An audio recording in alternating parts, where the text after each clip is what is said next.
El 23 de marzo, las Fuerzas Democráticas Sirias (FDS), una alianza encabezada por las milicias kurdas sirias, conseguían arrebatar a Estado Islámico su reducto de Baghuz, en el este de Siria, con el apoyo de Estados Unidos y la coalición internacional. La victoria militar fue más simbólica que real, puesto que el enemigo no había sido derrotado y Estado Islámico había venido adaptando su estrategia y sus acciones de forma gradual a la pérdida del territorio bajo su control. Así, en Irak había intensificado sus ataques puntuales, adoptando el modus operandi de las guerrillas, y en los últimos meses ha hecho lo propio también en Siria.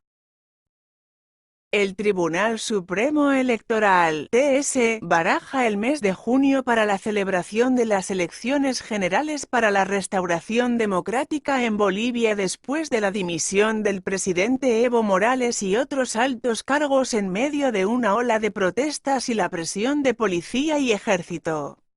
El TS deberá publicar el calendario electoral el 7 de enero como muy tarde para que se cumplan los plazos fijados, que depararían una toma de posesión del nuevo presidente o presidenta para el 6 de agosto conforme al calendario tradicional boliviano. El borrador de la agenda electoral fue presentado el viernes pasado a los vocales departamentales del TS para su consideración. No se han establecido fechas concretas, pero sí hay topes. Teniendo en cuenta que se está sujeto a cambios, el borrador del calendario electoral señala que la primera vuelta de las elecciones se desarrollaría en junio, ha explicado el vocal del Tribunal Departamental de Potosí, Julio Mujica, en declaraciones al periódico boliviano El Deber. Si hubiera segunda vuelta se haría en julio y el nuevo gobierno se posesionaría en agosto. Es la información que se puede dar, ha apuntado Mujica. Las fechas se están manejando con carácter muy reservado. Ni miembros del TS ni otros vocales departamentales han querido referirse al tema hasta que se concreten los plazos. El procedimiento está lastrado por el hecho de que en algunos departamentos como Santa Cruz, Chuquisaca y Potosí los tribunales departamentales electorales carecen de infraestructura debido a las violentas protestas anteriores y posteriores a la salida de Morales del poder. Estamos haciendo los esfuerzos para cumplir con los plazos que son cortos.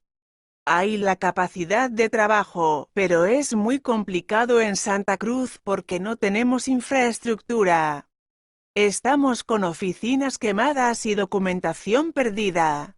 Nuestros vehículos datan del año 1998 y 2004. Hay que viajar a las provincias en un departamento que es el más grande del país, ha explicado el vocal del Tribunal Departamental Electoral de Santa Cruz, Marcelo Llaveta.